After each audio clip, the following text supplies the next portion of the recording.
This is how you're going to hide and show sections in Elementor. So first that you're going to do is you're going to head over to the Elementor website editor, and then you're going to select a section that you want to hide or to show.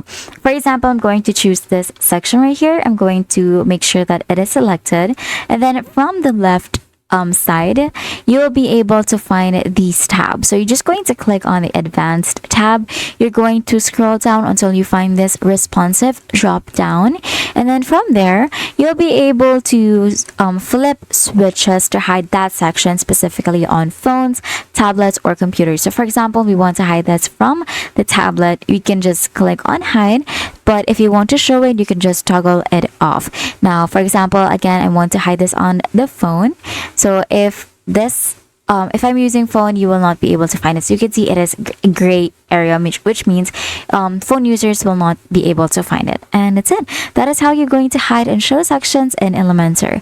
If this video helped you, please don't forget to like the video and subscribe to the channel for more videos like this.